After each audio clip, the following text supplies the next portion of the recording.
La méthode des comparables consiste à évaluer une entreprise en la comparant à des entreprises similaires qui sont cotées en bourse. Le principe sous-jacent est que des entreprises du même secteur ou avec des caractéristiques similaires devraient être valorisées de manière comparable. Pour réaliser ce genre de comparaison, on va utiliser ce qu'on appelle des multiples. Multiplication. Un multiple très classique est le PER. PER pour Price Earning Ratio.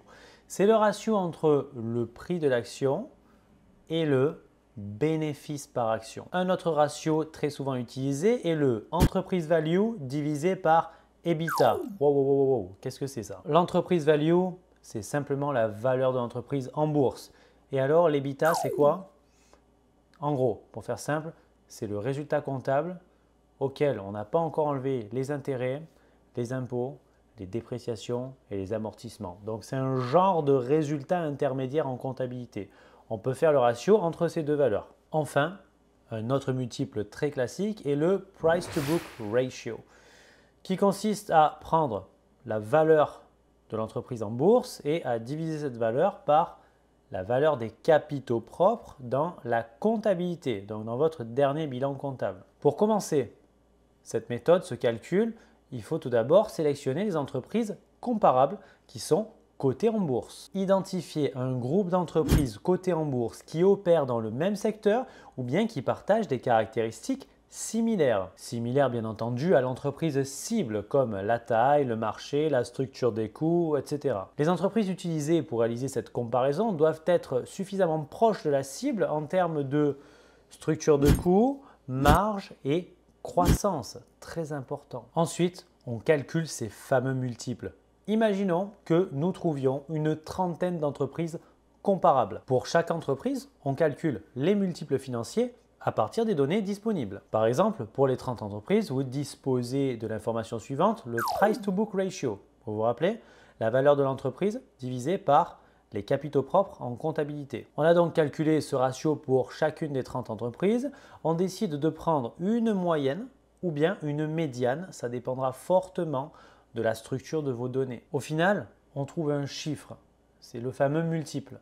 On applique ce multiple aux données spécifiques de l'entreprise cible dont on veut réaliser l'évaluation. Allez, tout de suite, un exemple. Supposons que vous ayez identifié un groupe d'entreprises comparables dans le même secteur que votre entreprise cible. Imaginons que vous ayez calculé le Price to Book Ratio pour les 30 entreprises, que vous fassiez une moyenne et que cette moyenne vous donne le chiffre 2.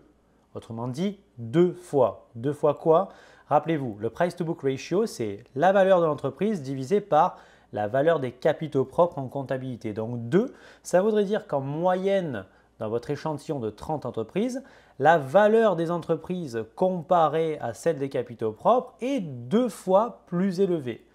La valeur en bourse vaut 2 fois la valeur des capitaux propres en comptabilité. Vous l'avez? Après avoir observé ceci, vous revenez dans la comptabilité de votre entreprise cible et vous observez sur le dernier bilan une valeur des capitaux propres comptables de 20 millions d'euros. En appliquant le multiple que vous avez calculé, c'est-à-dire x2 à la valeur comptable des capitaux propres de votre entreprise, finalement, vous pouvez estimer, approximer, combien vaudrait votre entreprise si elle était cotée en bourse. Sa capitalisation boursière estimée est donc 20 millions x 2, notre multiple, autrement dit 40 millions. Ainsi, selon cette estimation, la capitalisation boursière de cette entreprise cible que nous avons tenté d'évaluer pourrait être approximée à 40 millions d'euros, bien sûr avec notre référence qui était le Price to Book Ratio.